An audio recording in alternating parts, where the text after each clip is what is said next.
El aire de la madrugada en Villa Esperanza solía tener una cualidad sagrada para mí.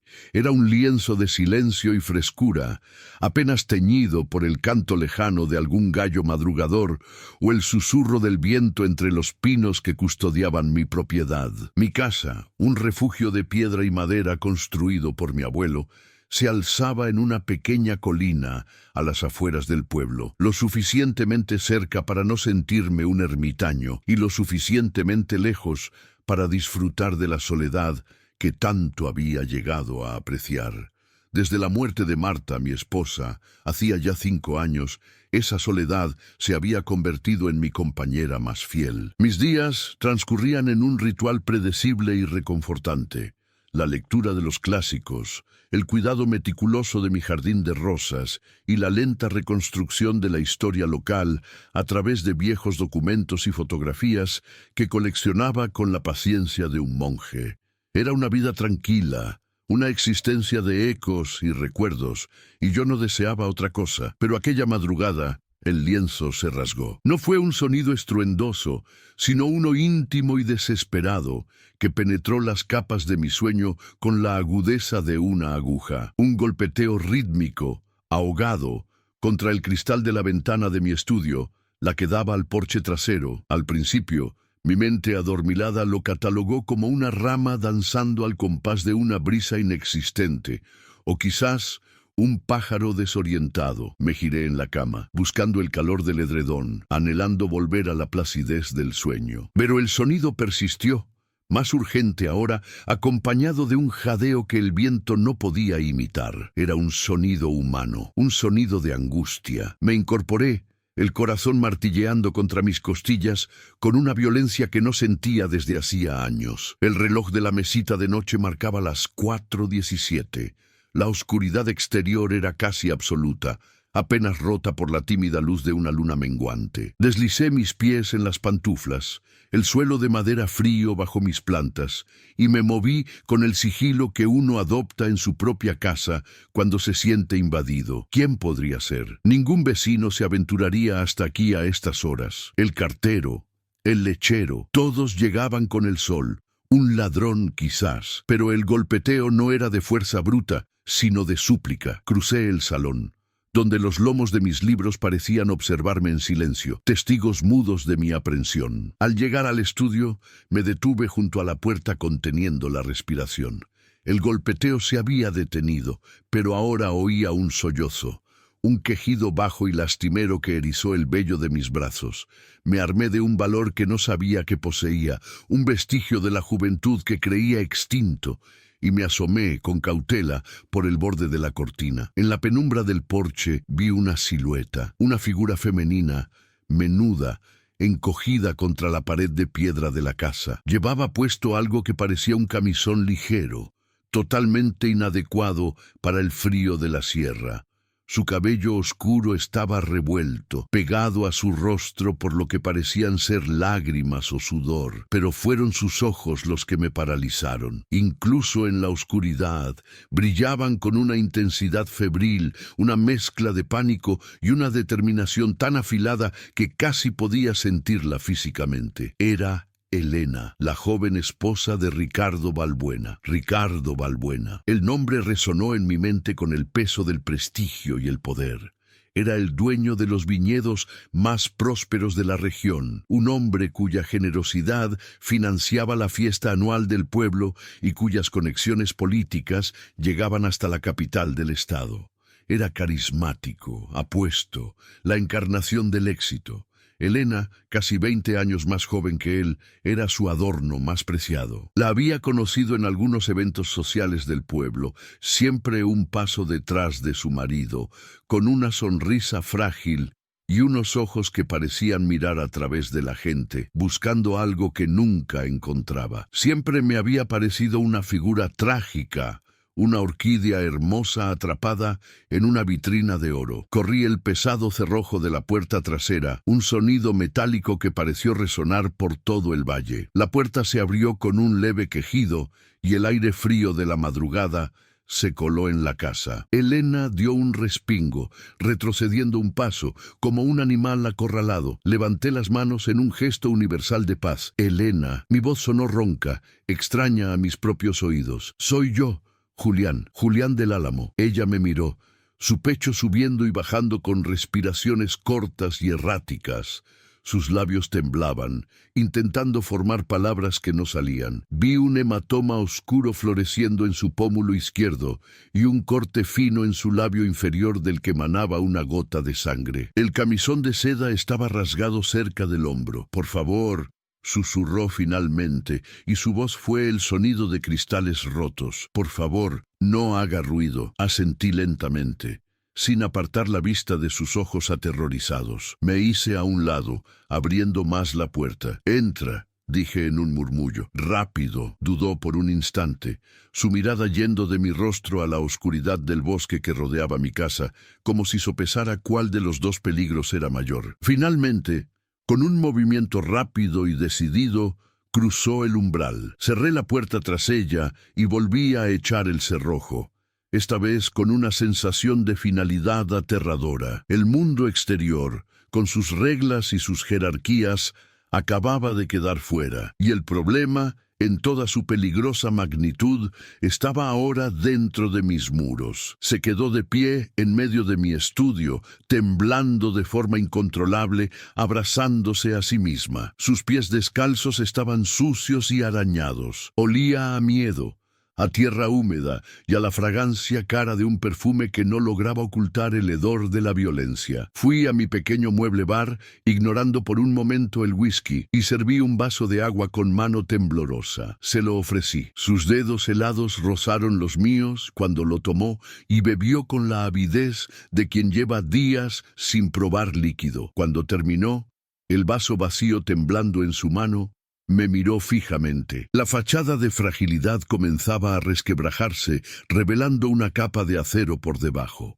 Había corrido por el bosque en la oscuridad, había escalado la pequeña pendiente hasta mi casa, había elegido mi ventana. No eran las acciones de una víctima pasiva, eran los primeros actos de una rebelión. Gracias, dijo, su voz un poco más firme. No tienes por qué darlas, respondí, buscando las palabras adecuadas, sintiéndome torpe e inadecuado. ¿Estás herida? ¿Necesitas un médico? Ella negó con la cabeza, aunque el gesto pareció causarle dolor. Sus ojos se clavaron en los míos, y en ellos vi la razón por la que había arriesgado todo para llegar hasta mi puerta. No era solo para encontrar un refugio temporal.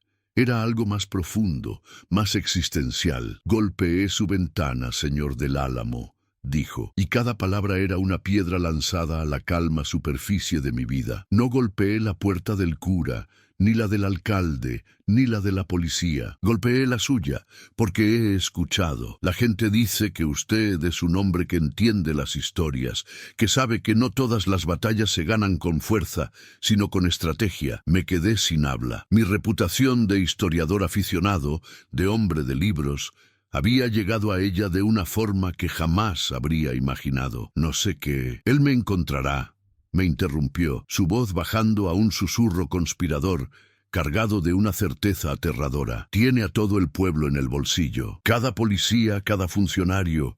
Si voy a ellos, me devolverán a él con una disculpa por las molestias. No necesito un escondite para esta noche, señor del Álamo. No necesito un pañuelo para mis lágrimas. Dio un paso hacia mí, su cuerpo menudo vibrando con una energía que llenaba la habitación. El miedo seguía allí, pero ahora estaba mezclado con una resolución de hierro. Dejó el vaso sobre mi escritorio, junto a un manuscrito a medio terminar sobre las rutas comerciales del siglo XVIII, y entonces pronunció las palabras que se grabarían a fuego en mi memoria, las palabras que marcarían el fin de mi vida tranquila y el comienzo de la misión más peligrosa y significativa que jamás hubiera enfrentado. Golpeó mi ventana en la madrugada y dijo: necesito salir viva de aquí. Era una meta literal, un objetivo crudo agudo y primordial. La miré de pie en mi santuario de orden y silencio, y vi la cruda realidad de su situación reflejada en el moratón de su mejilla y en la desesperada ferocidad de sus ojos. El temblor de su cuerpo había disminuido, reemplazado por una quietud tensa, como la de un soldado en una trinchera, esperando la siguiente ofensiva. Mi estudio, que siempre había sido un refugio del mundo, se había convertido en un cuartel general improvisado para una guerra que no había elegido. «Siéntate, por favor», dije, señalando el viejo sillón de cuero donde solía pasar horas leyendo. Era el sillón de Marta, un lugar de consuelo y paz. Quizás podría ofrecerle a ella una fracción de lo que me había ofrecido a mí. Obedeció sin decir palabra, hundiéndose en el cuero gastado, como si sus piernas ya no pudieran sostenerla. Fui a la cocina y puse a calentar un poco de leche en la estufa, un remedio antiguo de mi abuela para el shock y el frío. Mientras esperaba, mi mente trabajaba a una velocidad vertiginosa. Ricardo Balbuena no era un matón de esquina, era un emperador en su pequeño reino. Su poder no residía solo en su riqueza, sino en la red de favores, deudas y lealtades que había tejido a lo largo de los años. Controlaba empleos, aprobaba préstamos a través de su influencia en el banco local, patrocinaba equipos deportivos juveniles. Era el sol alrededor del cual giraba Villa Esperanza, y cualquiera que osara desafiarlo corría el riesgo de ser quemado. Denunciarlo no era una opción, sería un suicidio social y probablemente literal. La policía lo llamaría para verificar la historia, y él la llevaría de vuelta a casa, sonriendo con encanto, mientras le susurraba promesas de un dolor inimaginable. Regresé al estudio con una taza de leche caliente y una manta de lana gruesa que saqué del arcón del salón. Se la puse sobre los hombros. Ella la aceptó con un murmullo de gratitud, envolviéndose en ella como en un capullo. El calor pareció relajar un poco la tensión de sus músculos. «Cuéntamelo todo», dije, sentándome en la silla de mi escritorio frente a ella. «No omitas nada. Cada detalle, por pequeño que te parezca, puede ser importante. Para entender al enemigo, primero debemos conocer el campo de batalla». Esa frase, sacada de uno de mis libros de historia militar, pareció resonar en ella. Asintió, tomó un sorbo de leche y comenzó a hablar. Su voz, al principio vacilante, fue ganando fuerza a medida que tejía la crónica de su matrimonio. No era una simple historia de abuso físico, era un tratado sobre la tiranía psicológica. Ricardo era un maestro de la manipulación. En público la adoraba, la colmaba de regalos caros y elogios poéticos. La gente los veía como la pareja perfecta. Pero en la intimidad de su lujosa mansión, la Villa de los Girasoles, él la despojaba de todo. Controlaba sus amistades, leía sus correos, escuchaba sus llamadas. Cada conversación era analizada, cada opinión diseccionada en busca de signos de deslealtad. La había aislado metódicamente, cortando sus lazos con su familia lejana, con excusas plausibles de distancia y trabajo. «Al principio», dijo Elena con la mirada perdida en un punto de la alfombra, «era sutil. Comentarios sobre mi ropa, sugerencias sobre a quién debía o no debía hablar. Lo justifiqué como celos, como una forma de amor posesivo y apasionado. Era joven, ingenua. Me había deslumbrado con su mundo de riqueza y poder, pero luego empezó el control del dinero. Me daba una asignación, como a una niña, y me pedía recibos de cada centavo. Después, las críticas se volvieron más crueles. Se burlaba de mi inteligencia, de mis sueños de antes de conocerlo. Quería ser ilustradora de cuentos infantiles. Él me dijo que mis dibujos eran mediocres y que debía aspirar a ser una buena anfitriona, nada más. La violencia física había llegado más tarde, como el paso final y lógico de su campaña de desmoralización. Empezó con un empujón durante una discusión, seguido de un arrepentimiento teatral, flores y promesas de que nunca volvería a suceder. Pero sucedió. Y cada vez la violencia era más severa y el arrepentimiento más corto. Esta noche su voz se quebró y tuvo que detenerse para tomar aire. Tuvimos invitados a cenar, el alcalde y su esposa. Yo cometí el error de expresar una opinión sobre política local, algo que contradecía ligeramente lo que él había dicho. Esperó a que se fueran Y luego me dijo que lo había humillado, que una mujer inteligente sabe cuándo debe callar. Me arrastró por el pelo hasta el dormitorio. Dijo que iba a enseñarme una lección que no olvidaría. Vi cómo sus manos, aferradas a la taza, se ponían blancas en los nudillos. No necesitaba que me diera los detalles sórdidos. El terror en su rostro era el epílogo de esa lección. Logré encerrarme en el baño. Él golpeaba la puerta, gritando. Decía que por la mañana hablaríamos, que me iba a arrepentir de mi desafío. Supe entonces que no podía esperar a la mañana, que si me quedaba, una parte de mí, o quizás toda yo, moriría en esa casa. Esperé a que su silencio se hiciera profundo, a que la borrachera lo venciera, y entonces salté por la pequeña ventana del baño, caí sobre los rosales de mi madre, corrí sin mirar atrás. No sabía a dónde ir, y entonces pensé en usted. Escuché en silencio, mi mente de historiador catalogando los hechos, buscando patrones, debilidades. La historia de Elena no era solo la de una mujer maltratada, era la historia de un régimen autoritario a pequeña escala. Ricardo era el dictador, su casa era el Estado, y Elena era la disidente que acababa de escapar. Y como en cualquier régimen, el poder del dictador dependía del control de la información y de la percepción pública. Ahí residía su mayor fortaleza y potencialmente su mayor debilidad. Tienes razón, dije finalmente, inclinándome hacia adelante. No podemos luchar contra él en su terreno, la fuerza bruta, la confrontación directa. Estamos en desventaja. Sería como si un pequeño grupo de partisanos intentara tomar un cuartel general del ejército a plena luz del día. Seríamos masacrados. Elena me miró, una chispa de comprensión en sus ojos. Estaba empezando a ver que yo no solo le ofrecía simpatía, sino un análisis estratégico. Este era el lenguaje que necesitaba oír. Entonces, ¿qué hacemos?, preguntó, su voz apenas un susurro. Hacemos lo que siempre han hecho los que luchan contra un poder superior, repliqué, sintiendo cómo una vieja pasión intelectual se encendía en mi interior. Dejamos de pensar en esto como una huida y empezamos a pensar en ello como una campaña con un objetivo claro y definido. Tu objetivo, como bien has dicho, es salir viva de aquí, pero debemos añadirle una segunda parte y construir una nueva vida donde él nunca pueda encontrarte ni hacerte daño. Me levanté y empecé a caminar por el estudio, la energía nerviosa apoderándose de mí. Era la misma sensación que tenía cuando estaba a punto de descifrar un pasaje oscuro en un texto antiguo. Todo gran logro, Elena, ya sea construir un imperio o escapar de uno, comienza con un plan detallado, basado en la información disponible. Napoleón Hill, un escritor que admiro, hablaba de la definición del propósito principal.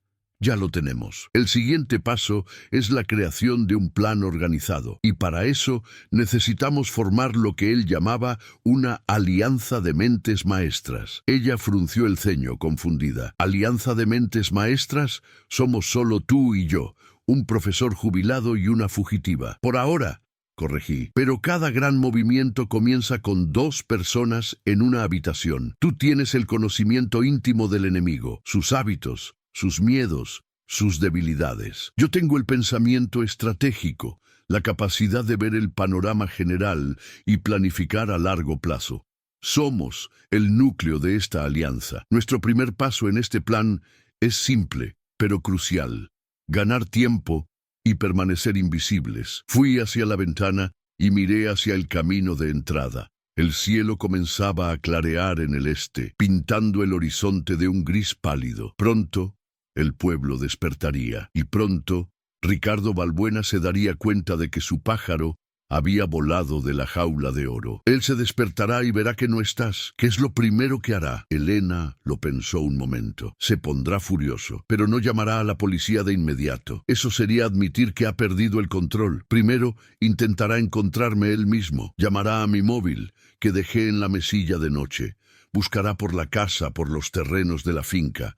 Luego, quizás, llame a los pocos contactos que cree que tengo, los que él me permitía tener. Bien, eso nos da unas horas. Y cuando se dé cuenta de que no estás en ningún lugar cercano, Entonces empezará a usar su poder. Llamará al jefe de policía, no para denunciar una desaparición, sino para pedirle un favor personal.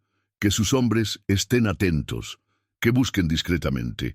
Hará que parezca que está preocupado por tu estado mental frágil. Exacto, asentí. La narrativa. Él controlará la narrativa desde el principio. Te pintará como inestable, confundida. Nosotros debemos crear una contranarrativa, aunque por ahora solo sea para nosotros. Tú no eres la loca, eres la que ha escapado de la locura. Mi mente se aceleró, trazando las primeras líneas de defensa. Necesitas desaparecer de esta casa antes de que salga el sol. No puedes quedarte aquí. Es el primer lugar en el que podría pensar si alguien te vio corriendo en esta dirección. El pánico volvió a asomar a sus ojos. ¿A dónde voy a ir? A un lugar donde nadie te buscaría. Un lugar que yo preparé hace años y que, gracias a Dios, nunca tuve que usar. Marta, mi esposa, tenía una obsesión con la seguridad. Siempre temía los incendios forestales. Me hizo construir un pequeño búnker, o más bien un sótano reforzado, debajo del viejo granero al fondo de la propiedad. Está oculto, es seguro y tiene lo básico para subsistir unos días. La idea de volver a encerrarse, aunque fuera por su seguridad, no pareció agradarle, pero la determinación en su rostro venció al miedo. Haré lo que sea necesario, dijo con firmeza. Bien, porque nuestra campaña, Elena, empieza ahora, y la primera batalla es la de la invisibilidad. Mientras él te busca a la luz del día, tú estarás en la oscuridad, planeando, preparándote. Y él no sabrá que la mujer a la que cree estar cazando se ha convertido en realidad, en la estratega de su propia liberación. Le tendí la mano. No como un gesto de galantería, sino como un pacto, un contrato entre dos almas dispares unidas por un propósito común. Ella la tomó. Su mano ya no estaba helada, estaba firme. La alianza había sido sellada. Y en el silencio de mi estudio, con los primeros rayos del alba filtrándose por la ventana, sentí que mi vida, durante tanto tiempo anclada en el pasado, acababa de encontrar un nuevo y peligroso futuro. El amanecer se derramaba sobre Villa Esperanza como una acuarela de tonos anaranjados y rosados, pintando una escena de paz idílica que contrastaba violentamente con la tormenta que se gestaba en la mansión de los Balbuena y en el interior de mi modesta casa. El tiempo era nuestro recurso más escaso y valioso. Cada minuto que pasaba era un minuto más cerca de que Ricardo descubriera la jaula vacía y desatara su furia sobre el pequeño mundo que controlaba. Guié a Elena a través de la cocina hasta la despensa, donde una vieja alfombra de yute cubría una trampilla de madera en el suelo. La aparté, revelando una anilla de hierro empotrada. Juntos tiramos de ella. La trampilla se levantó con un quejido sordo, liberando una ráfaga de aire fresco y terroso.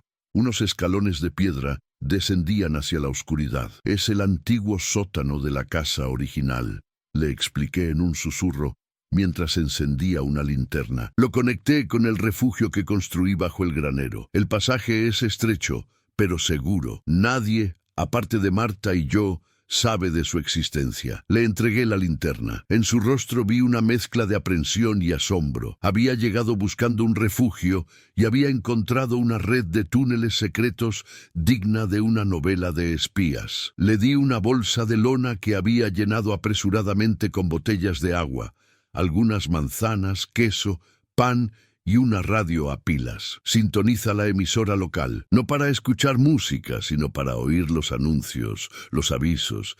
Si empieza a movilizar al pueblo para buscarte, lo dirán ahí. Te pintará como una esposa preocupada que ha salido a pasear y se ha perdido. No hables por la radio, solo escucha.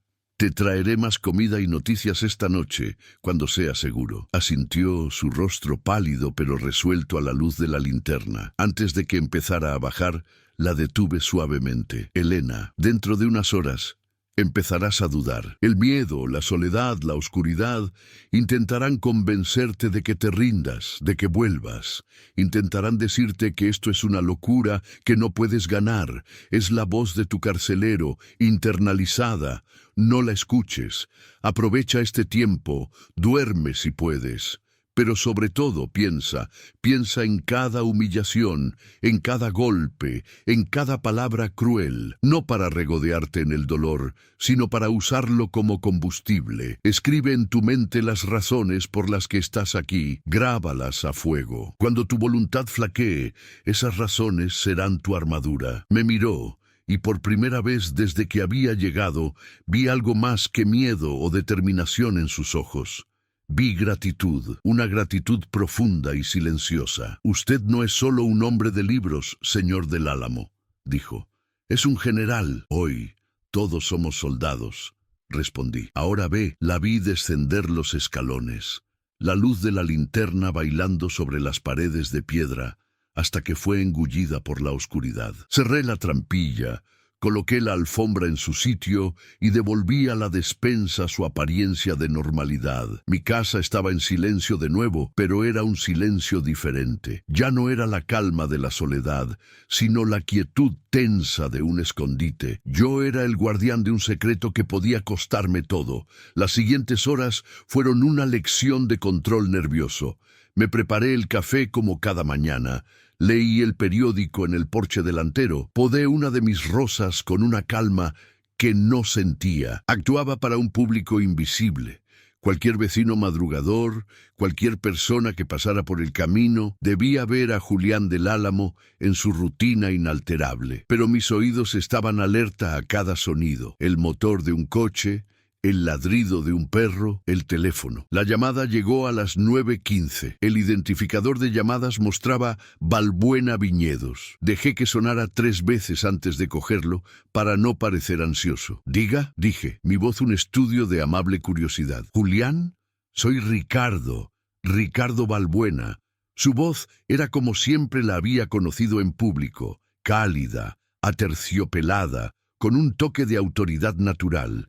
Pero yo, ahora, podía oír la tensión subyacente, la fina grieta en el barniz de su encanto. Ricardo, ¡qué sorpresa! ¿En qué puedo ayudarte? Disculpa que te moleste tan temprano, Julián. Sé que valoras tu tranquilidad. Te llamo por Elena. Verás, anoche tuvimos una una discusión tonta, ya sabes cómo son estas cosas. Y esta mañana no está. Creo que salió a caminar para despejarse, pero no se llevó el móvil ni nada. Estoy empezando a preocuparme. Es tan sensible. A veces se abruma la narrativa. Había empezado la esposa sensible, abrumada, la loca. Vaya, lo lamento mucho, Ricardo, dije inyectando la dosis justa de preocupación en mi tono. ¿Has mirado por los alrededores de la finca?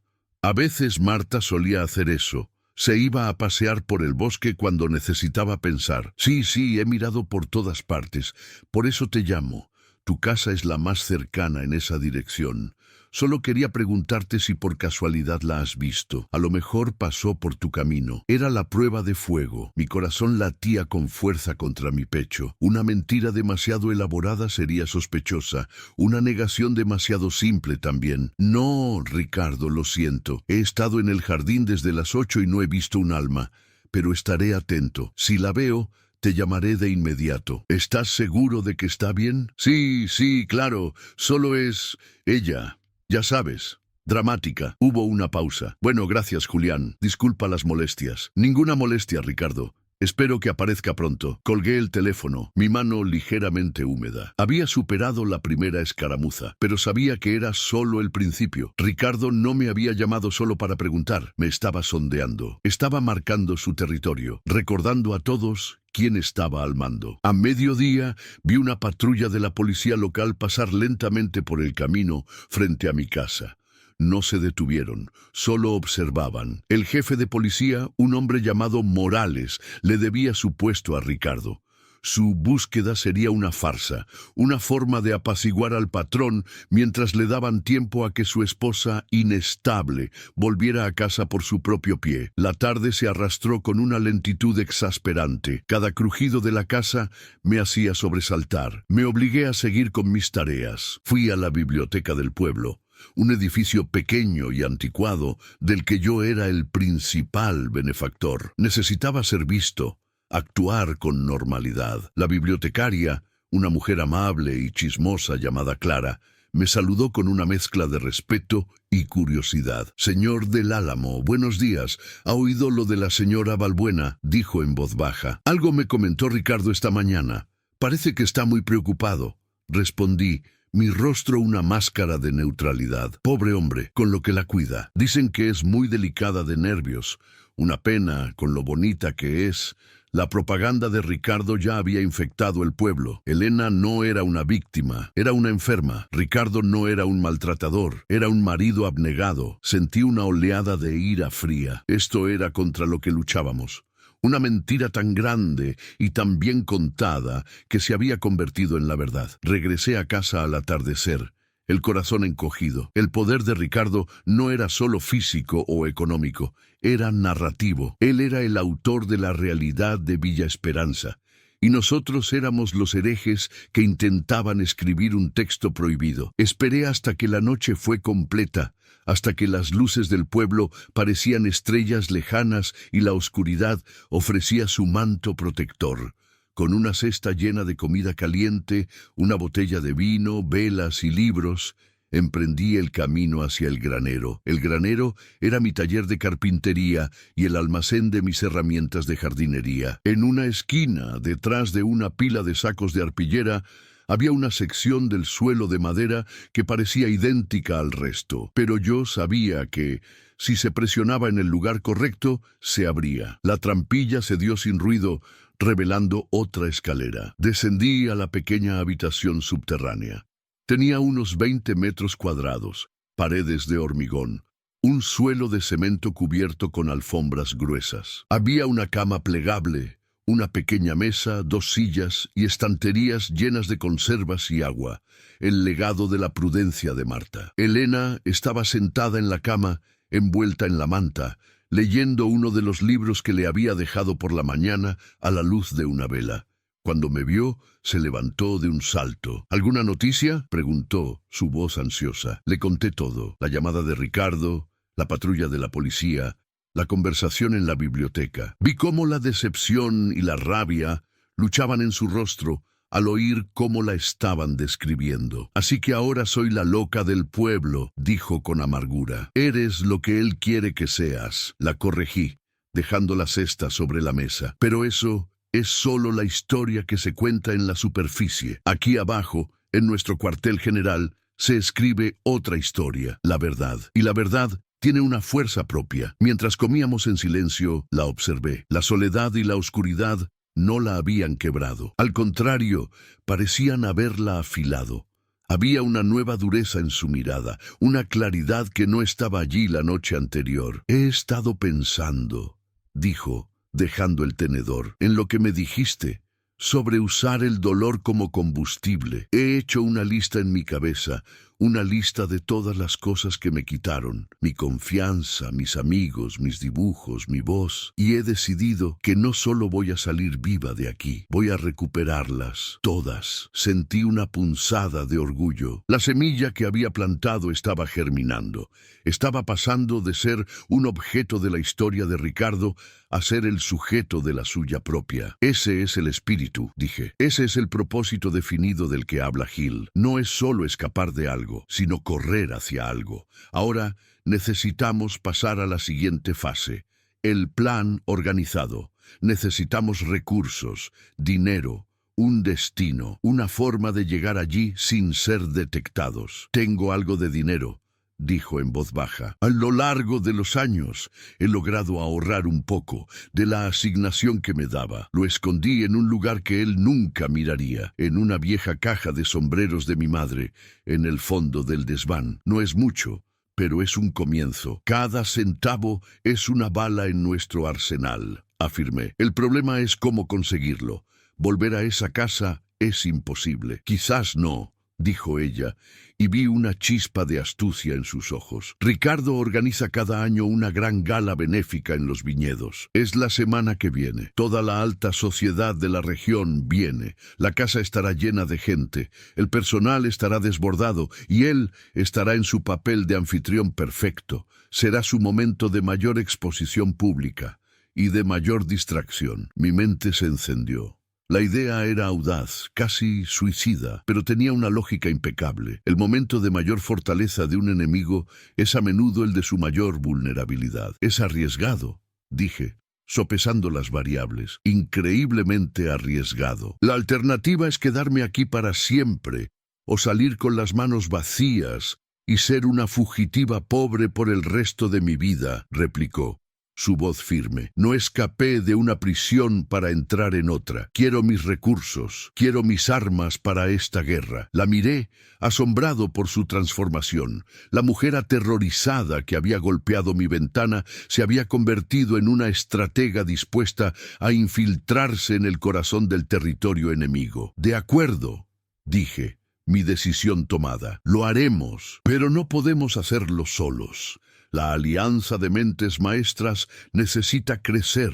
Necesitamos a alguien de confianza absoluta, alguien con habilidades que nosotros no tenemos, alguien de fuera del círculo de influencia de Ricardo.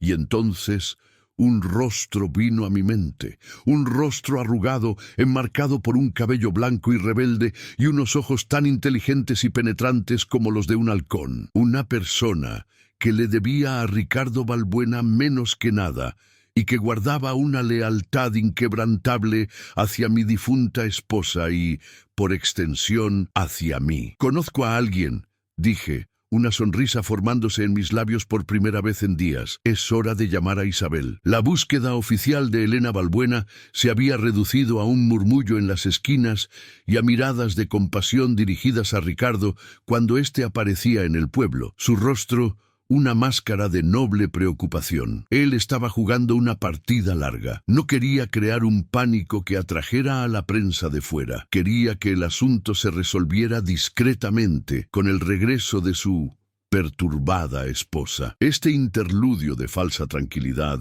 era nuestro mayor activo, una ventana de oportunidad que debíamos aprovechar con una precisión quirúrgica. Mi próxima jugada era, quizás, la más delicada hasta el momento: contactar a Isabela Montero. Isabel, o Isa como la llamaba Marta, era una fuerza de la naturaleza contenida en el cuerpo de una mujer de 72 años. Había sido la jefa de enfermeras del Hospital Comarcal durante 4 décadas antes de jubilarse, y su reputación era una mezcla de temor reverencial y un profundo afecto. Era conocida por su lengua afilada, su pragmatismo a prueba de balas y una lealtad tan feroz como la de una loba, defendiendo a su camada. Isa y mi Marta habían sido amigas inseparables, 2 pilares que se sostenían mutuamente a través de las alegrías y las penas de la vida. Tras la muerte de Marta, nuestra amistad había perdurado, más silenciosa pero igual de sólida, cimentada en el recuerdo compartido de la mujer que ambos amábamos. Y lo más importante, Isabel odiaba a Ricardo Balbuena con una pasión fría y tranquila. A diferencia de otros en el pueblo, ella nunca se había dejado engañar por su fachada de encanto. Los hombres que brillan demasiado, Julián, me había dicho una vez, es porque pulen mucho sus mentiras. No podía llamarla por teléfono. Ricardo, en su paranoia, podría haber empezado a monitorear las comunicaciones de las personas que él consideraba cercanas a mí. Tenía que ser cara a cara. Después de mi rutina matutina de normalidad forzada, conduje mi viejo Volvo hasta el otro extremo del pueblo, donde Isabel vivía en una pequeña casa con un jardín lleno de hierbas medicinales. Toqué el timbre. Me abrió la puerta con una ceja arqueada. «Julián, ¿tú de visita sin avisar? ¿O el mundo se acaba o te has quedado sin mermelada de higos?» «Me temo que es algo más complicado que la mermelada, Isa», dije, mi voz seria. Su expresión cambió al instante. Su radar para los problemas, afinado por años de emergencias hospitalarias, detectó la gravedad en mi tono. Se hizo a un lado y me dejó pasar, cerrando la puerta tras de mí. Su casa olía a romero y a libros viejos, una combinación reconfortante. «Siéntate», ordenó más que sugirió, señalando la cocina. «Voy a preparar café, y más te vale que tengas una buena historia. Tienes cara de haber visto un fantasma». Mientras ella preparaba el café con la eficiencia de siempre, yo reuní mis pensamientos. No podía simplemente soltar la bomba. Necesitaba presentar la situación como lo que era, un problema estratégico que requería una solución inteligente. Cuando se sentó frente a mí con 2 tazas humeantes, la miré directamente a los ojos. «Isa, necesito tu ayuda, y necesito tu discreción más absoluta. Lo que voy a contarte no puede salir de esta habitación. La seguridad de una persona depende de ello». Ella me sostuvo la mirada, sin pestañear. «Julián, me conoces desde hace 30 años. ¿Cuándo no he sido discreta? Habla de una vez». Y así lo hice. Le conté todo. La llegada de Elena en la madrugada, sus heridas, su historia de abuso y control. Le describí el poder de Ricardo, su control sobre el pueblo, la narrativa que estaba tejiendo. Le expliqué nuestro plan incipiente, la idea de la gala benéfica para recuperar el dinero de Elena. Y finalmente le revelé que Elena estaba escondida en el refugio de Marta. Isabel escuchó sin interrupción, su rostro una máscara impasible. Solo sus dedos, tamborileando suavemente sobre la mesa de pino, traicionaban su agitación interior. Cuando terminé, se quedó en silencio durante un largo minuto, su mirada perdida en la ventana de la cocina. Temí por un momento que me dijera que estaba loco, que me estaba metiendo en un lío que me superaba, que debía llevar a Elena a la policía y lavarme las manos. Finalmente se giró hacia mí. Sus ojos oscuros brillaban con una luz fría y dura. «Sabía que ese hombre era veneno», dijo, su voz baja y cargada de una ira contenida. «Siempre lo supe. Vi a Elena una vez en el mercado, hace un año. Él le estaba comprando flores. Todos a su alrededor suspiraban de ternura, pero yo vi cómo la agarraba del brazo, con demasiada fuerza, y la sonrisa en su rostro no llegaba a sus ojos. Era la sonrisa de un domador, no la de un amante. Pobre chica. Se levantó y empezó a caminar por la cocina, como yo había hecho en mi estudio. La energía en la pequeña habitación era palpable, así que la tienes escondida en el búnker de Marta. Bien hecho, Julián. Por una vez, tu obsesión por los escondites de la Guerra Fría ha servido para algo bueno, y ahora quieres asaltar la fortaleza del lobo durante su propia fiesta. Es una locura. Mi corazón se encogió. «Isa, es una locura brillante», terminó ella, girándose hacia mí con una sonrisa torcida que era puro desafío. «Es tan audaz que podría funcionar. Ricardo nunca esperaría algo así. Estará demasiado ocupado siendo el centro del universo». Un inmenso alivio me invadió. La Alianza de Mentes Maestras acababa de reclutar a su ministra de Operaciones Especiales. «Entonces, ¿estás dentro?», pregunté, aunque ya sabía la respuesta. «Que si estoy dentro, Julián, ese hombre representa todo lo que desprecio. La arrogancia, la cobardía disfrazada de poder, el maltrato a los que considera más débiles. Y esa chica, Elena, está luchando por su vida. Marta la habría ayudado sin dudarlo un segundo. Considera que esta es la forma que tiene Marta de actuar desde donde quiera que esté. Por supuesto que estoy dentro. Ahora, dejemos de lamentarnos y empecemos a planificar de verdad». El cambio fue instantáneo. La amiga comprensiva desapareció y emergió la jefa de enfermeras. Se sentó de nuevo, sacó un cuaderno y un bolígrafo de un cajón y me miró con una intensidad que exigía hechos, no sentimientos. «Primero, la salud de Elena. ¿Has evaluado sus heridas? Un moratón en el pómulo, dices. Un corte en el labio. ¿Hay algo más? ¿Lesiones internas? Necesito verla esta noche.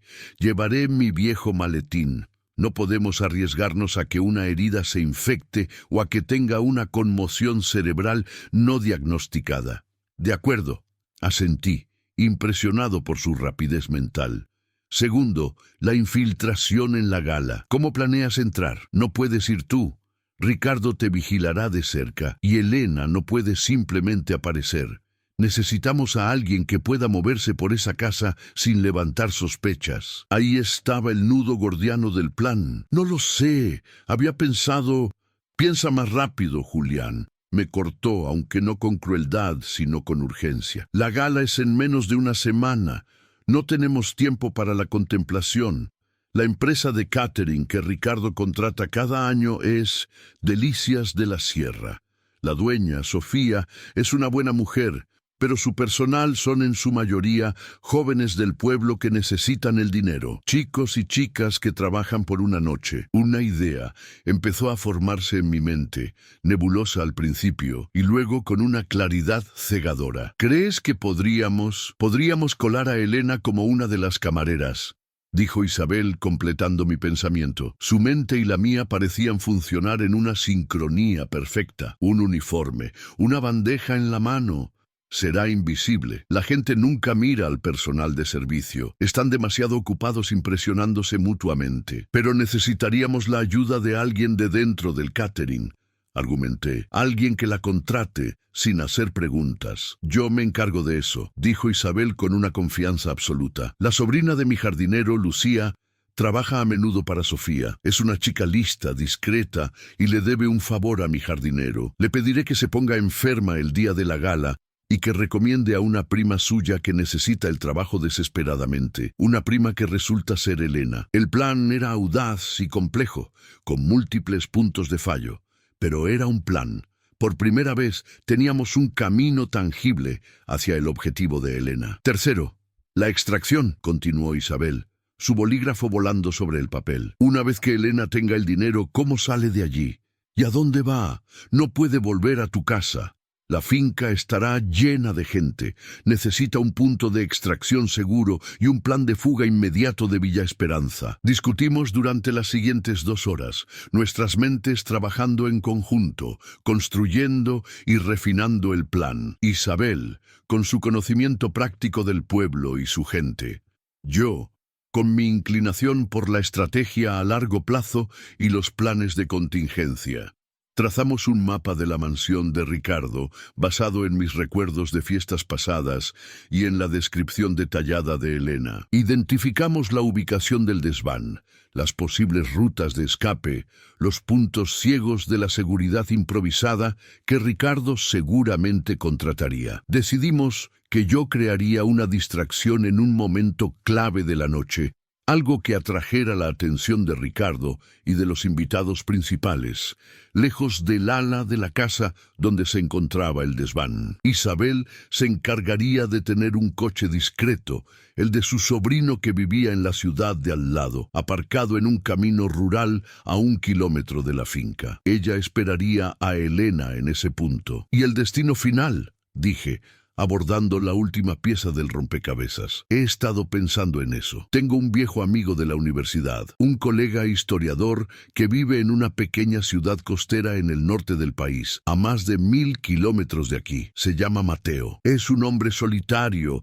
viudo como yo, y de una discreción absoluta.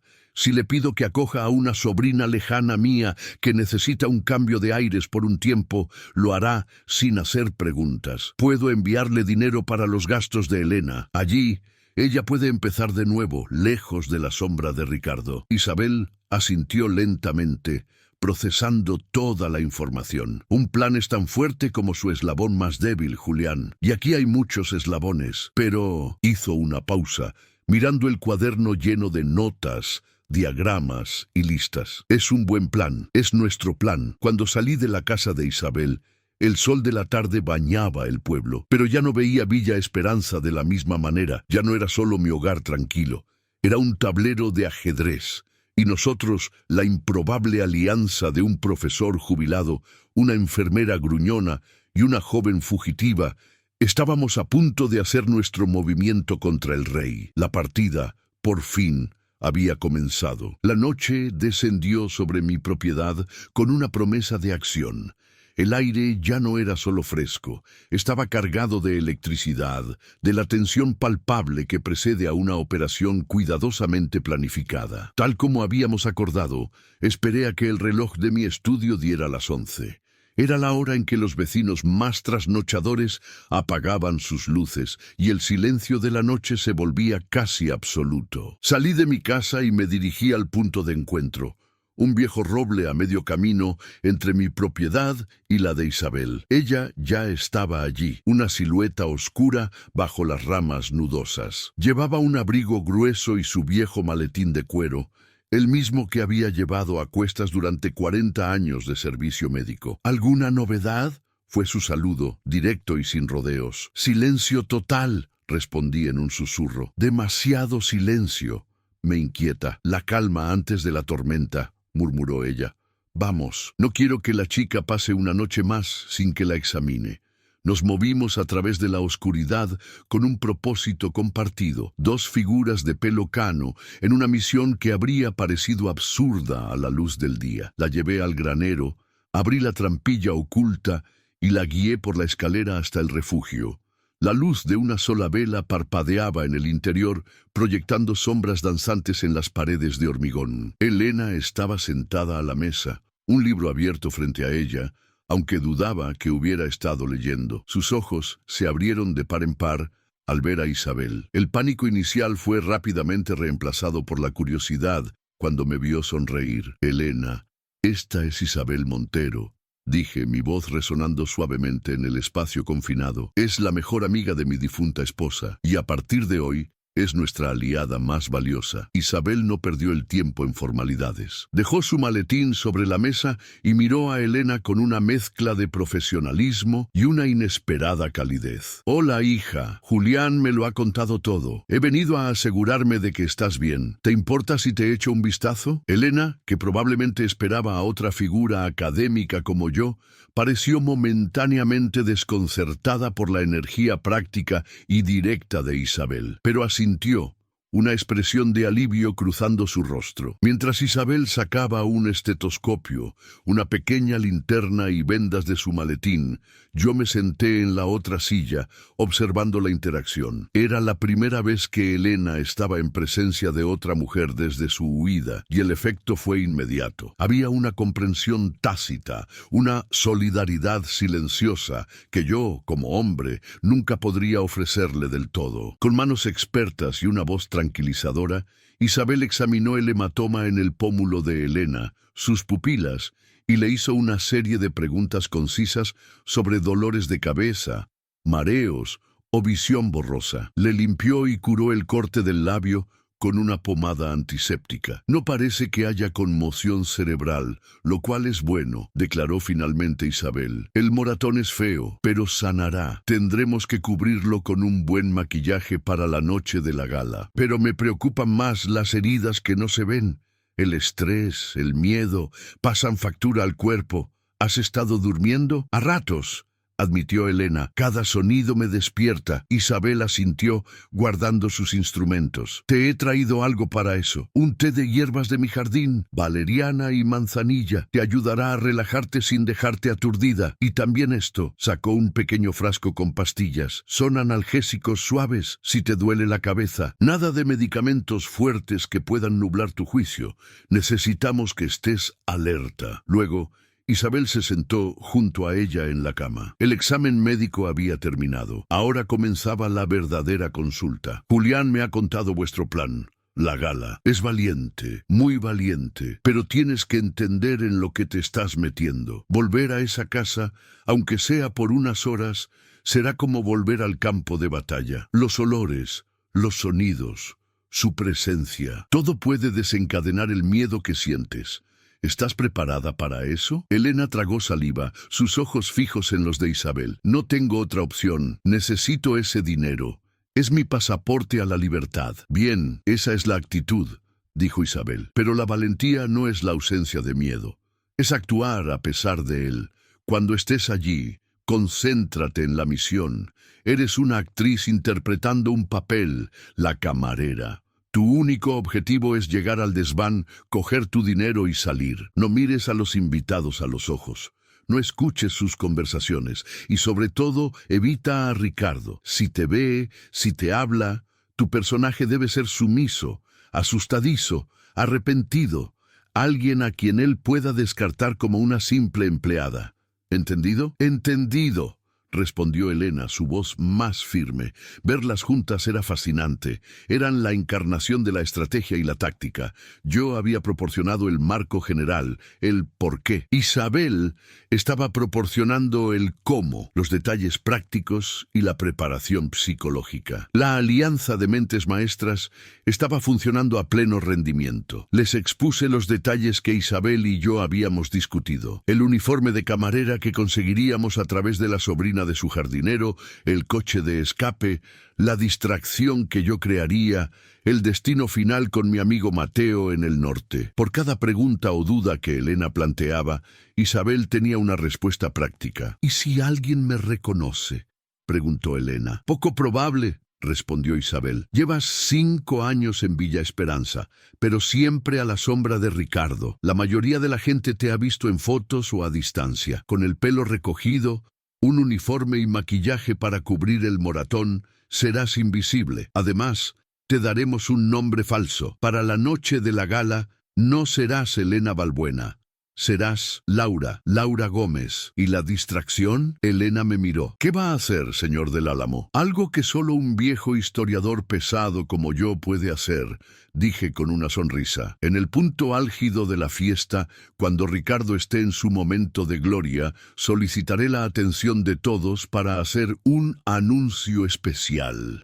Procederé a dar un discurso increíblemente largo y aburrido sobre la historia de la vinicultura en la región, lleno de fechas, nombres y datos irrelevantes. Lo haré con tal pasión y seriedad que nadie se atreverá a interrumpirme por educación, ni siquiera Ricardo. Él odia mis discursos, pero me tolera porque dono a su causa benéfica. Eso os dará una ventana de al menos 10, quizás 15 minutos. Isabel soltó una carcajada. Es perfecto. Aburrirás al enemigo hasta la sumisión. Una táctica de guerra psicológica. El humor rompió la tensión en la pequeña habitación. Incluso Elena esbozó una sonrisa, la primera que le veía desde su llegada. En ese momento, no éramos solo conspiradores, éramos un equipo. Los días siguientes se convirtieron en un torbellino de preparativos secretos. Isabel demostró ser una directora de operaciones formidable. Consiguió el uniforme de camarera a través de su contacto,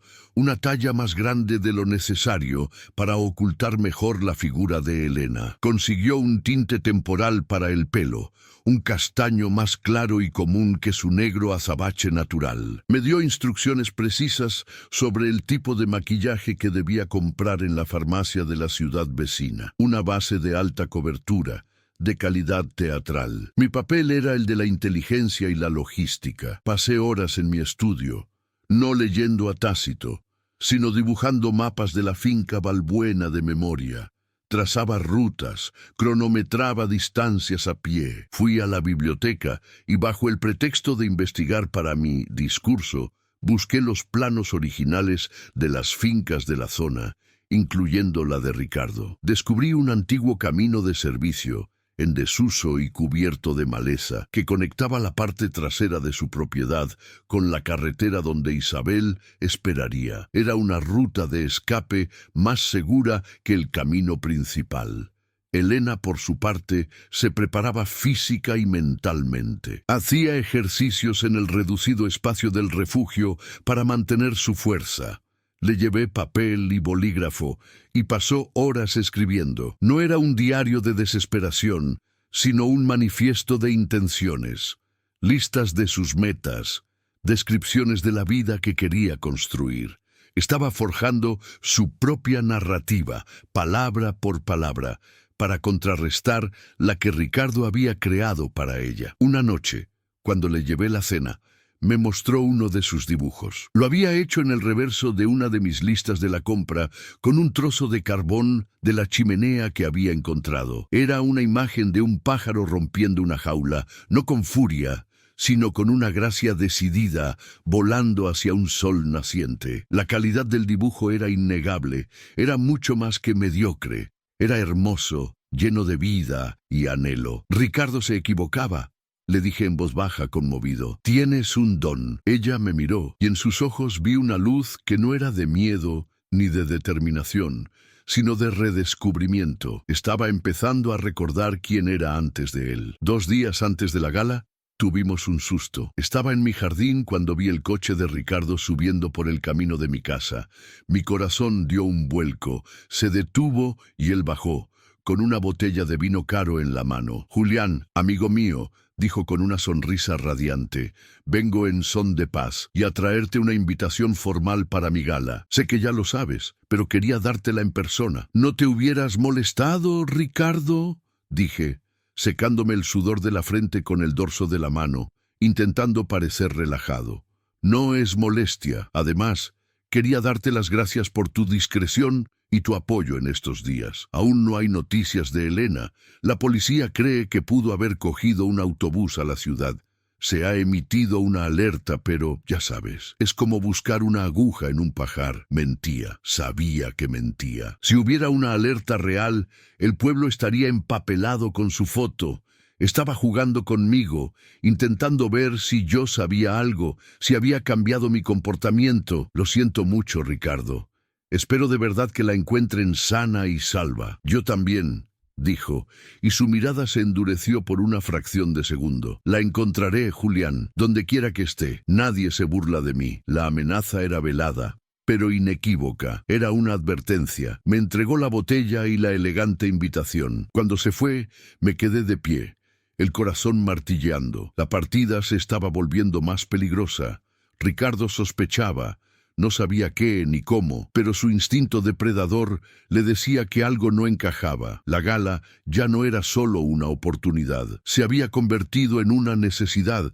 Teníamos que sacar a Elena de allí, y rápido, antes de que el lobo dejara de fingir ser un pastor preocupado y empezara a cazar de verdad. La finca de los Balbuena estaba transformada en un escenario de cuento de hadas. Guirnaldas de luces parpadeaban en los árboles. La música de un cuarteto de cuerda flotaba en el aire y coches de lujo desfilaban por el camino de entrada, depositando a la élite de la región en la puerta de la mansión. Desde mi casa en la colina podía ver el resplandor de la fiesta, un faro de poder y riqueza que, esa noche, íbamos a desafiar. Mi corazón latía con un ritmo pesado y constante, una mezcla de miedo y una extraña euforia. Todo el trabajo, toda la planificación de los últimos días convergía en las próximas horas. Me vestí con mi mejor traje, el que usaba para bodas y funerales. Al mirarme en el espejo, vi a un hombre mayor, con más arrugas de las que recordaba, pero con una mirada que no había tenido en años. Era la mirada de un hombre con un propósito. En el bolsillo interior de mi chaqueta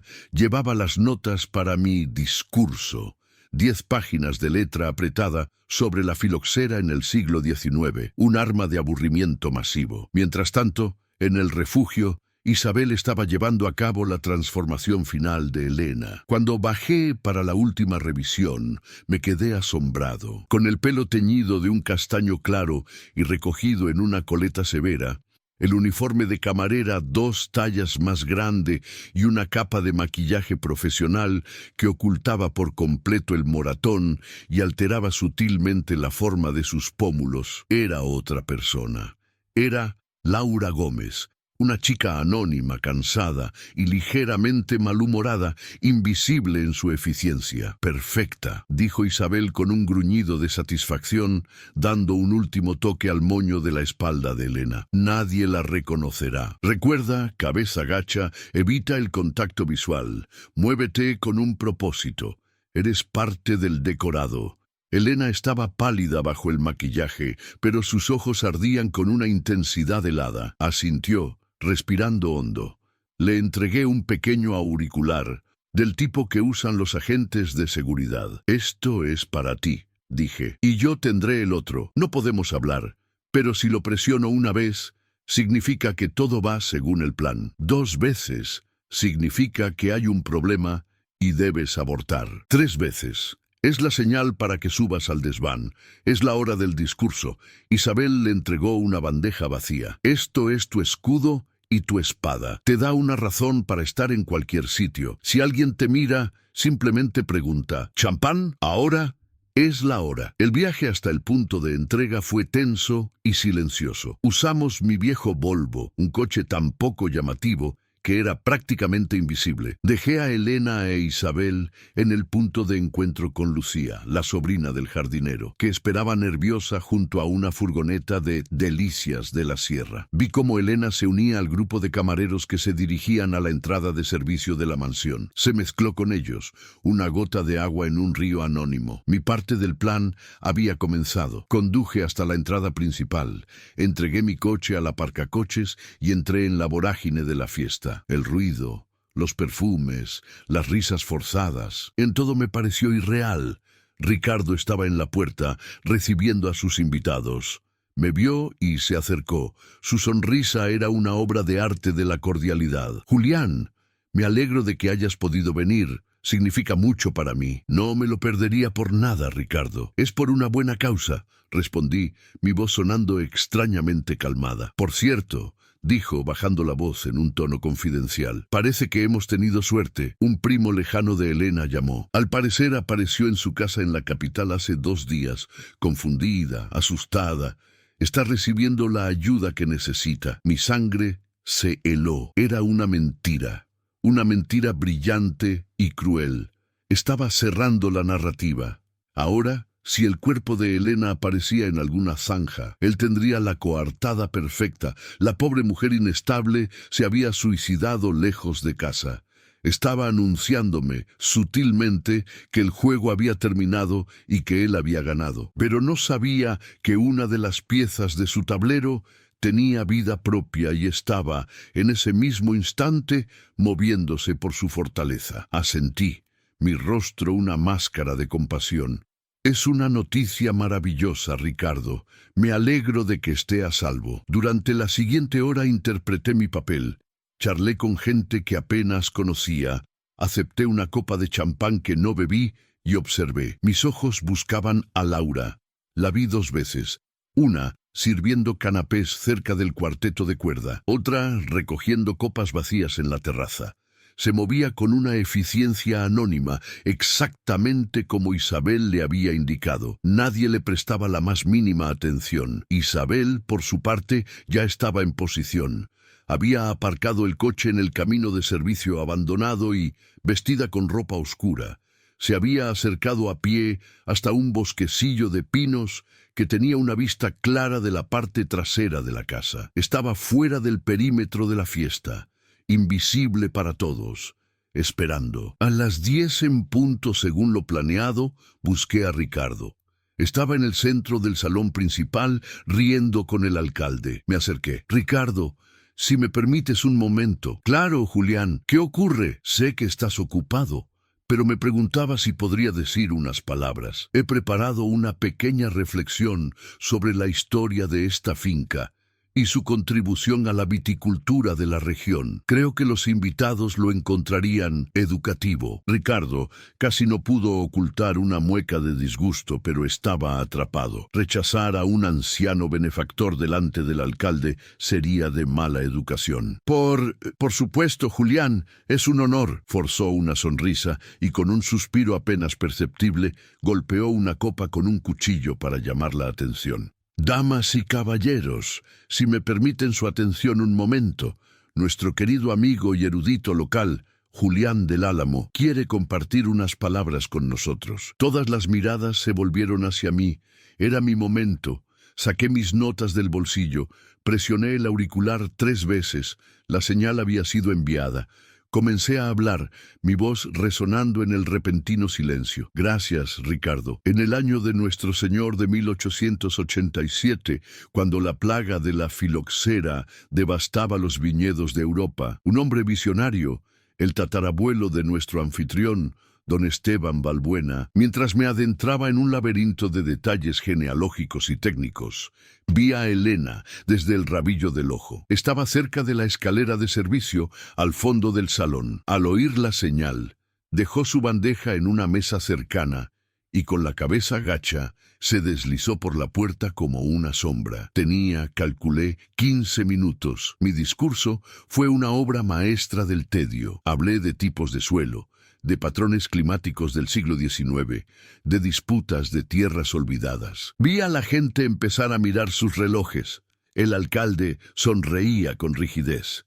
Ricardo me miraba con una expresión que era una mezcla de gratitud forzada e impaciencia asesina. Funcionaba. Estaban todos atrapados en mi red de aburrimiento. Mientras tanto, Elena subía las escaleras, 2 tramos hasta el segundo piso, y luego una pequeña escalera de caracol que llevaba al desván. El corazón le martilleaba en el pecho, pero se movía con la precisión de un autómata. El desván estaba oscuro y olía a polvo y a madera vieja. Usando una diminuta linterna de llavero que Isabel le había dado, buscó entre las pilas de muebles viejos y cajas olvidadas. Allí estaba, la vieja caja de sombreros de su madre, cubierta con una tela polvorienta. La abrió con manos temblorosas. Dentro, envueltos en un pañuelo de seda, estaban los fajos de billetes que había ido escondiendo durante años. Su pasaporte a la libertad. Lo metió todo en una bolsa de tela que llevaba oculta bajo su uniforme. Pero entonces oyó un ruido, un crujido en la escalera. Se quedó helada. ¿Alguien la había seguido? Apagó la linterna. Su cuerpo presionado contra una vieja cómoda, apenas respirando. Oyó pasos lentos, pesados, subiendo. La puerta del desván se abrió lentamente, proyectando una silueta en la entrada. Era Ricardo. Mi discurso estaba llegando a su fin. Habían pasado 14 minutos. Estaba a punto de concluir con una floritura sobre el futuro prometedor de los vinos locales cuando sentí una vibración en el bolsillo. Era mi teléfono. Un mensaje de Isabel. Problema. Ricardo no está en el salón. Repito.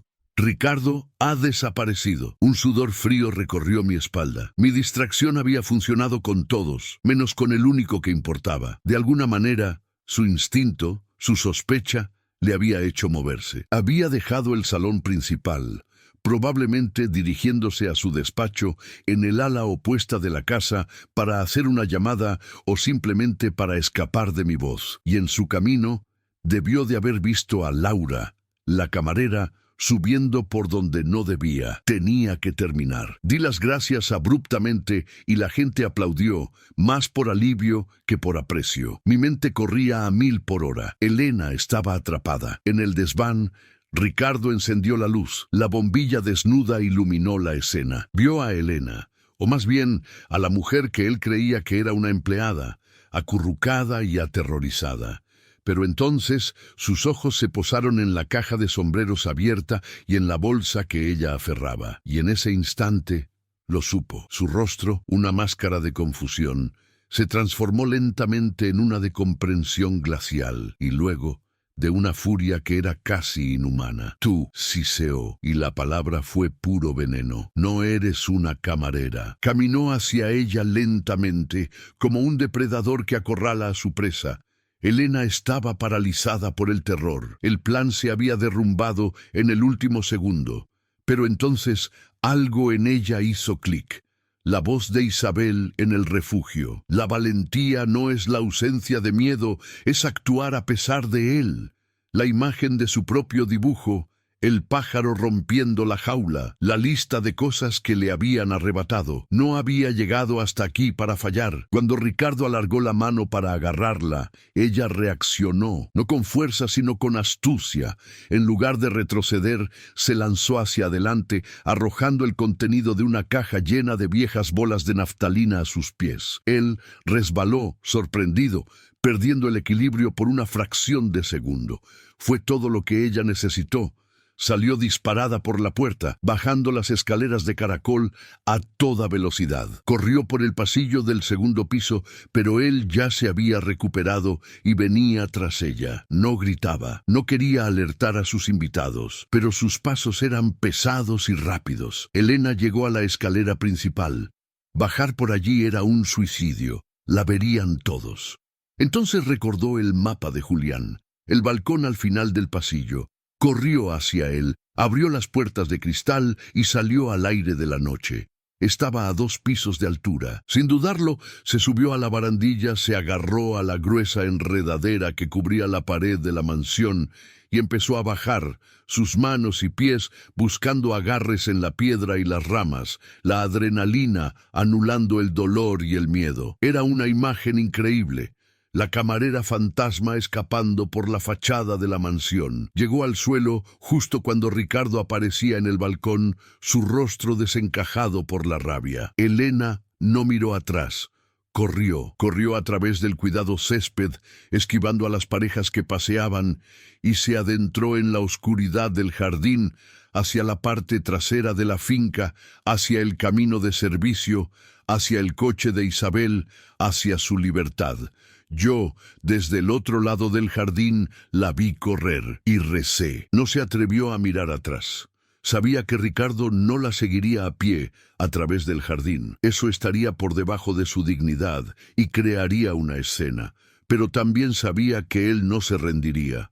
Movilizaría a su personal de seguridad, usaría su coche, cortaría las salidas. El tiempo se había agotado. Ya no se trataba de sigilo, sino de pura velocidad. Llegó al borde del cuidado césped y se sumergió en la maleza del camino de servicio que yo había marcado en sus mapas mentales. La oscuridad aquí era casi total y el terreno irregular. Tropezó varias veces, cayendo sobre sus rodillas, pero el pensamiento de la cara de Ricardo en el balcón la impulsaba a levantarse y seguir corriendo. La bolsa con el dinero, su tesoro y su ancla golpeaba contra su costado, un recordatorio constante de lo que estaba en juego. Mientras tanto, en la fiesta, yo intentaba mantener una apariencia de calma. Vi a dos de los guardias de seguridad de Ricardo hablar apresuradamente en sus radios y moverse con urgencia hacia los límites de la propiedad. El lobo había soltado a sus perros. Me deslicé entre los invitados, salí por una puerta lateral y me dirigí a mi coche con una prisa que esperaba que pareciera la de un anciano cansado que se retira temprano. Cada segundo era una agonía. Isabel esperaba junto al coche, oculta en la sombra, con el motor en marcha. Su rostro, iluminado por la débil luz del salpicadero, era una máscara de tensión. Había visto la figura de Elena bajar por la pared de la mansión y luego desaparecer en la oscuridad. Ahora todo era espera y fe. Oyó el sonido de alguien corriendo por el camino, tropezando, acercándose. Apagó las luces del coche por completo.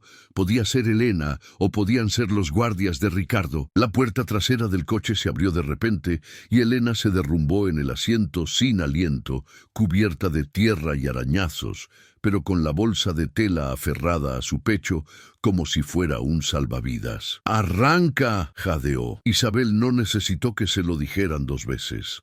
Puso el coche en marcha y aceleró por el camino de tierra, las luces aún apagadas, confiando en su conocimiento del terreno y en la pálida luz de la luna. Recorrieron casi 1 kilómetro en la oscuridad antes de incorporarse a una carretera secundaria y encender los faros. Detrás de ellas, en la distancia, vieron las luces de 2 vehículos dirigiéndose hacia la entrada del camino de servicio. Habían escapado por los pelos. Mi viaje de vuelta a casa fue el más largo de mi vida.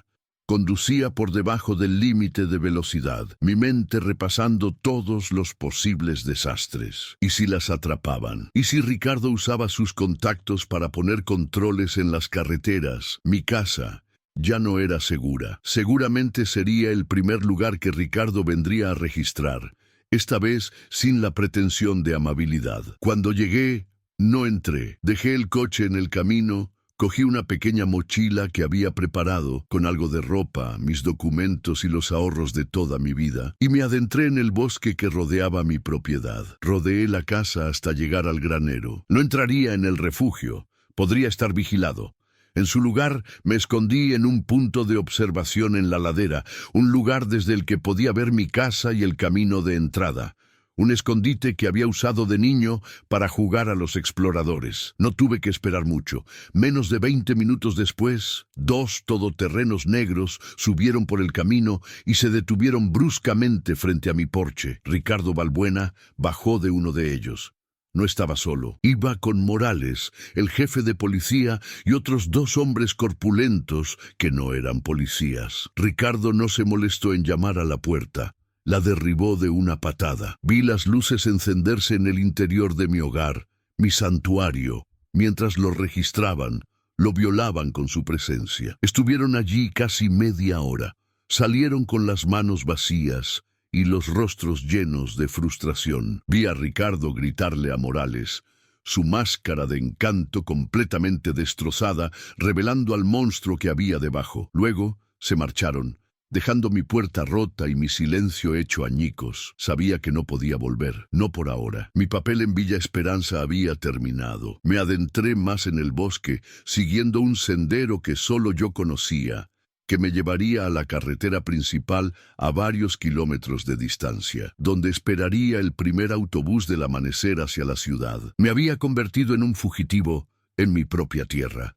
Isabel condujo durante toda la noche, con una determinación de hierro, deteniéndose solo para cargar gasolina en una estación de servicio anónima en medio de la nada. Elena durmió en el asiento trasero, un sueño profundo y exhausto, el primero en muchos días que no estaba poblado por el miedo a ser despertada por la violencia. Cuando despertó, el sol estaba saliendo y el paisaje fuera de la ventanilla había cambiado. Las colinas familiares habían sido reemplazadas por llanuras que se extendían hasta el horizonte. Estaban a cientos de kilómetros de Villa Esperanza. ¿Dónde estamos?, preguntó, su voz ronca. Lejos, respondió Isabel con una pequeña sonrisa. Y cada minuto, más lejos. Llegaron a una pequeña ciudad de provincias a mediodía. Isabel aparcó frente a la estación de autobuses. Sacó un sobre de su bolso. Aquí tienes un billete de autobús para la costa norte, a la ciudad donde vive el amigo de Julián. Sale en una hora. También hay un número de teléfono. Es un teléfono de prepago que Julián y yo usaremos durante un tiempo. Memorízalo y destruye el papel. Llámalo cuando llegues. Él te estará esperando. Elena tomó el sobre, sus ojos llenos de lágrimas. ¿Y usted? ¿Y el señor del Álamo? Julián se cuidará solo. Es más duro de lo que parece, dijo Isabel, su voz suavizándose. Y yo volveré a Villa Esperanza. No, es demasiado peligroso. Ricardo sabrá que usted estuvo involucrada. Puede que lo sospeche, pero no podrá probar nada. Soy una anciana respetada. ¿Quién va a creer que he planeado algo así? Volveré a mi casa, a mis hierbas, a mi vida, y si Ricardo se atreve a acercarse a mí, descubrirá que mis tijeras de podar son más afiladas de lo que parecen.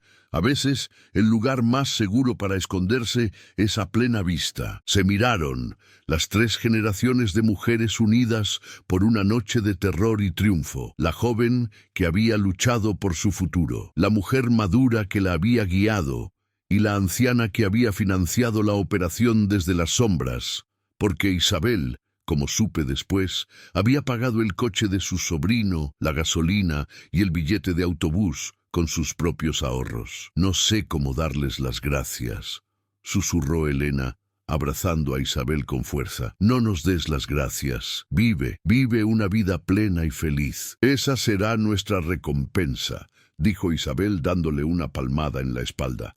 Ahora ve, tu nueva vida te está esperando. Elena se bajó del coche. Se dio la vuelta una última vez y luego caminó hacia la estación de autobuses, erguida, sin mirar atrás. Isabel la vio desaparecer entre la multitud y luego, con un suspiro que parecía llevarse el peso de los últimos días, puso rumbo de vuelta a casa. Yo llegué a la ciudad un par de días después. Me registré en un hotel modesto bajo un nombre falso. Desde allí, llamé a mi amigo Mateo en el norte y le conté una versión editada de la historia. Mi sobrina lejana había escapado de una mala situación y necesitaba un lugar seguro para empezar de cero. Como esperaba, Mateo no hizo preguntas. Su única respuesta fue: ¿cuándo llega? Una semana después de la gala recibí una llamada en mi teléfono de prepago. Era un número desconocido. Contesté con cautela. ¿Diga, tío Julián?, dijo una voz. Era Elena, pero sonaba diferente. Más clara, más segura. Elena, ¿estás bien? ¿Has llegado? Estoy bien. He llegado. Mateo es un hombre encantador. Me ha acogido en su casa. El océano es inmenso. Nunca había visto tanto espacio, tanta libertad. Hablamos durante un rato. Me contó que se había matriculado en un curso de arte en el centro comunitario local. Había empezado a dibujar de nuevo. Estaba recuperando las piezas de sí misma que Ricardo había intentado destruir. He contado el dinero, dijo en voz baja. Hay más de lo que pensaba. Quiero devolvérselo a usted y a Isabel. No, dije con firmeza. No es nuestro dinero. Es tuyo, es tu indemnización, es la financiación inicial para tu nueva empresa. Tu vida, úsalo sabiamente. Antes de colgar, me dijo algo que nunca olvidaré. La otra noche tuve una pesadilla. Soñé que él me encontraba, pero fue diferente. En el sueño, yo no corría. Me daba la vuelta y lo miraba a los ojos. Y él se hacía pequeño, cada vez más pequeño, hasta que desaparecía. Eso no es una pesadilla, Elena, le dije, una sonrisa en mis labios. Eso es una victoria. Colgué el teléfono y miré por la ventana de mi anónima habitación de hotel. La ciudad bullía de vida, ajena a mi historia. Yo había perdido mi casa, mi tranquilidad, mi vida pasada. Pero al ayudar a Elena a encontrar su libertad, yo también había encontrado una forma de la mía. Me había liberado de la tiranía del pasado, del santuario de los recuerdos en el que me había encerrado desde la muerte de Marta. La vida, como descubrí en esa extraña y peligrosa semana, no es un museo de lo que fue, sino un taller de lo que puede ser. Y en algún lugar del norte, un pájaro que había aprendido a volar estaba empezando a pintar su propio cielo. Y eso, para un viejo historiador, era un final de la historia mucho mejor de lo que jamás podría haber escrito. Si esta historia te ha conmovido o te ha hecho reflexionar sobre la fuerza interior que todos poseemos, por favor, déjame un comentario abajo. Me encantaría leer tus pensamientos. Y no olvides darle a me gusta si crees que más gente debería conocer la historia de Julián, Elena e Isabel. Tu apoyo ayuda a que estas narrativas de superación lleguen más lejos.